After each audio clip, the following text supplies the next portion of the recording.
Break ನಂತರ ಸುವರ್ಣ ನ್ಯೂಸ್ಗೆ ಮತ್ತೆ ಸ್ವಾಗತ.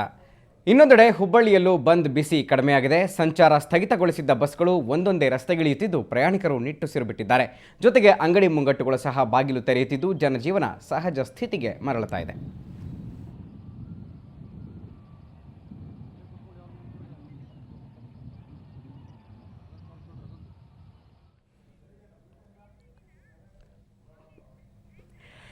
ಈ ಬಗ್ಗೆ ಮಾಹಿತಿ ಕೊಡ್ತಾರೆ ನಮ್ಮ ಹುಬ್ಬಳ್ಳಿ ಪ್ರತಿನಿಧಿ ಪ್ರಸನ್ನ ದೇಶಪಾಂಡೆ. ಈಗ ನೇರ ಸಂಪರ್ಕದಲ್ಲಿದ್ದಾರೆ. ಪ್ರಸನ್ನ, ಭಾರತ್ ಬಂದ್ ಬಿಸಿ ಹುಬ್ಬಳ್ಳಿ ಭಾಗದ ಜನತೆಯನ್ನು ಯಾವ ರೀತಿ ಕಾಡಿತ್ತು ಬೆಳಗ್ಗೆಯಿಂದ?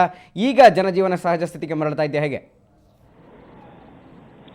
ನಿಜ ಗುರುಪ್ರಸಾದ್, ಬೆಳಗಿನಿಂದ ಏನು NDA ಮತ್ತು ಈ ಒಂದು ಎಡಪಕ್ಷಗಳು ಕರೆದಿರುವಂತಹ ಭಾರತ್ ಬಂದ್ಗೆ ಹುಬ್ಬಳ್ಳಿಯಲ್ಲಿ ಬೆಳಗ್ಗೆಯಿಂದನೇ ಇದುವರೆಗೂ ಕೂಡ ಯಥಾಸ್ಥಿತಿ ಒಂದು ಏನು ಅಂಗಡಿ ಮುಂಗಟ್ಟುಗಳು ಅದೇ ರೀತಿ ಬಂದ್ ಆಗಿದ್ದಾವೆ.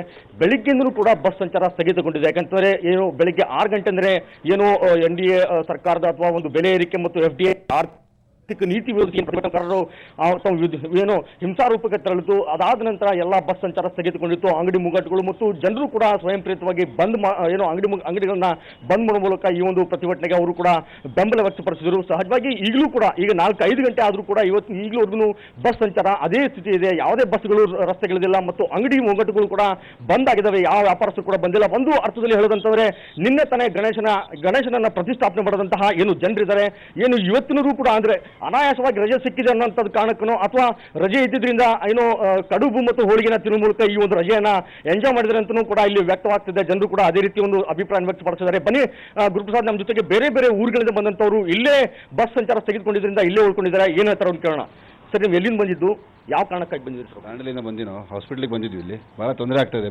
ಬೆಳಗಿಂದ ಬಂದಿನೋ, ಇಲ್ಲಿ ಭಾಳ ತೊಂದರೆ ಆಗ್ತದೆ. ಇಲ್ಲಿ ಇದೆಲ್ಲ ಭಾಳ ಈಗೆಲ್ಲ ಭಾಳ ತೊಂದರೆ ಆಗ್ತದೆ. ಈಗೆಲ್ಲ ಆಗಬಾರ್ದು. ಈಗಂದರೆ ನಾವು ಹೊರಗಿಂದ ಬಂದಿರೋದು ನಾವು ಅಂಥವ್ರಿಗೆಲ್ಲ ಭಾಳ ತೊಂದರೆ ಆಗಿಬಿಡ್ತದೆ. ನಾವು ಬೆಳಗಿಂದ ಬಂದು ಭಾಳ ಇದು ಮಾಡ್ತಾಯಿದ್ವಿ, ಪರದಾಡ್ತಾ ಇದ್ವಿ. ಹಿಂಗೆಲ್ಲ ಆದರೆ ಬೆಲೆಗಳನ್ನು ಭಾಳ ಇದು ಮಾಡಿದ ಸ್ವಲ್ಪ ಕಡಿಮೆ ಮಾಡೋಕೆ ಮತ್ತಷ್ಟು. ಸರ್, ನಿಮಗೆ ಅನಿಸುತ್ತೆ ಈಗ ಬೆಲೆ ಏರಿಕೆ ಜಾಸ್ತಿ ಆಗಿದೆ, ಈ ಒಂದು ಬಂದ್ ಕರೆ ಕೊಟ್ಟಿರೋದು ಸಾರ್ಥಕ ಅನಿಸುತ್ತಾ?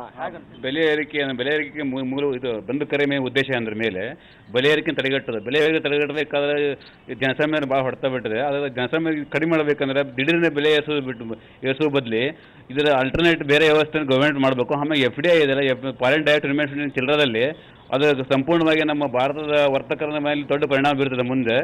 ನಂತರ ಇದು ಭಾಳ ಪರಿಣಾಮಕಾರಿ ನಮ್ಮ ದೇಶದ ಒಂದು ಆರ್ಥಿಕ ಮೂಲಕ ಹೊರತ ಬೀಳುತ್ತೆ ಸರ್. ಗುರುಪ್ರಸಾದ್, ಏನಂತ ಸಹಜವಾಗಿ ಇಲ್ಲಿ ಒಂದು ಗ್ರಾಹಕರಾಗಿರ್ಬೋದು ಮತ್ತು ಹುಬ್ಬಳ್ಳಿಯ ಜನರಾಗಿರ್ಬೋದು ಸಾಕಷ್ಟು ಏನು ಕೇಂದ್ರ ಸರ್ಕಾರದ ಆರ್ಥಿಕ ನೀತಿ ಬಗ್ಗೆ ಆಕ್ರೋಶ ವ್ಯಕ್ತಪಡಿಸಿದ್ದಾರೆ. ಆದರೆ ಇದೇ ರೀತಿ ಏನು ಬಂದ್ ನಡೀಬಾರದು, ಬಂದ್ ನಡೆಯುವ ಮೂಲಕ ಕೋಟ್ಯಾಂತರ ರೂಪಾಯಿ ನಷ್ಟ ಅನಿಸುತ್ತೆ ಮತ್ತು ಅದೇ ರೀತಿ ಜನಸಾಮಾನ್ಯರಿಗೆ ಸಾಕಷ್ಟು ಹೊರೆಯಾಗ್ತದೆ ಅನ್ನೋಂಥದ್ದು. ಒಟ್ಟಿನಲ್ಲಿ ಬಂದ್ ಇದುವರೆಗೂ ಯಥಾಸ್ಥಿತಿ ಇದೆ. Guruprasad, okay, thank you Prasanna ತಮ್ಮೆಲ್ಲ ಮಾಹಿತಿಗೆ. ಒಟ್ಟಾರೆ ಹುಬ್ಬಳ್ಳಿಯಲ್ಲೂ ಕೂಡ ಬಂದ್ ಬಿಸಿ ಇದೀಗಷ್ಟೇ ಕಡಿಮೆ ಆಗ್ತಾ ಇದೆ. ಸಂಚಾರ ಸ್ಥಗಿತಗೊಳಿಸಿದ್ರಿಂದ ಬಸ್ಗಳು ಒಂದೊಂದೇ ರಸ್ತೆಗಿಳಿತಾ ಇದ್ದು ಪ್ರಯಾಣಿಕರು ನಿಟ್ಟುಸಿರನ್ನ ಬಿಟ್ಟಿದ್ದಾರೆ. ಜೊತೆಗೆ ಅಂಗಡಿ ಮುಂಗಟ್ಟುಗಳು ಸಹ ಬಾಗಿಲು ತೆರೀತಾ ಇದ್ದು ಜನಜೀವನ ಸಹಜ ಸ್ಥಿತಿಗೆ ಮರಳುತ್ತಾ ಇದೆ.